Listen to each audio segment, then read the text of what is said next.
My name is Richard Bliss Brook. I'm an ontological coach from Lanai, Hawaii. And catch me this week on the Jesse Tedisco Show.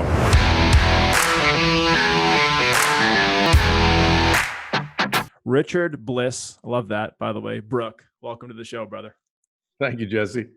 It's great to have you here, man. I know we've been connecting for some time, trying to get you on the show, and now the day has finally come. So want to hear a little bit about, for the world to listen to this and for people to kind of see a little bit more about who you are and what you do. If you could just share a little bit about your journey with us, that'd be awesome, brother. Well, the snapshot is I cheated to get out of high school. And when you do that, and I was raised in the Central Valley of California in the ag community. And if you don't get a college education in Central California, you're going to end up right back in ag. Most people came from ag and they end up right back there, either working on the dairy or the farm or the ranch. In my case, I ended up in food processing, a place called Foster Farms, a chicken processing plant. And I worked there for 4 years and I actually loved it. I was upwardly mobile and management material and had myself a red hard hat, which meant something at the chicken plant.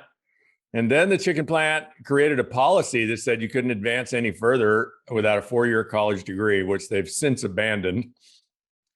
But all of a sudden my vision and my career, my path was over. And I really thought I was going to spend the next 40 years there. I loved the place and that kind of had it all mapped out.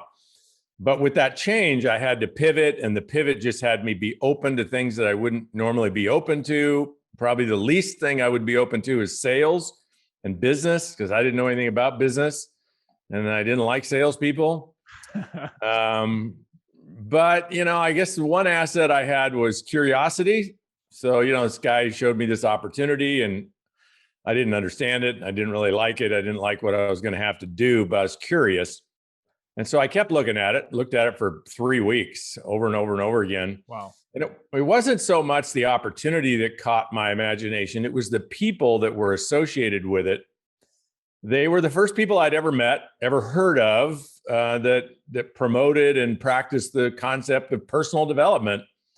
I didn't even know what that was. Never heard of positive mental attitude, never heard of mindset, manifestation, any of that stuff. Of course, this was 1977, but still, the personal development movement was well on its way, 50 years old at that point, at least.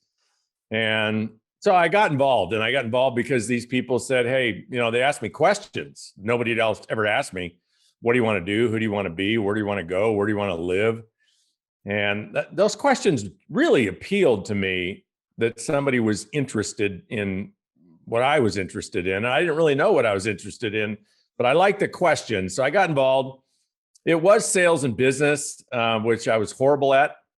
So what were you selling? What was what were you selling day to day? A gasoline additive that you put in your gas tank gives you better gas mileage. Okay. And were you hanging out at gas stations, or were you going like business to business? Jesse, I actually did. I have a bottle of it here. I've been using that product for 45 years. I use it in everything, and I sold a ton of it in Georgia. And it was a 32-ounce opaque plastic bottle with this gold-colored liquid in it. And what they taught us to do, you put 1 ounce for every 10 gallons in your gas tank. So what they taught us to do, really, they did teach us to do this, which was hysterical, and I did it. You go to a gas station because, that's where people are filling up. That's where they're present to what they're paying for gas. And of course, you don't have any money because you're broke, so you can't fill your car up. But so, what I do is put like 25 cents of gas in my car, and then you hold this golden bottle up into the sunlight so you can see the measuring graduation, looking for the ounce, and you kind of make this dramatic thing about hold it in the sunlight.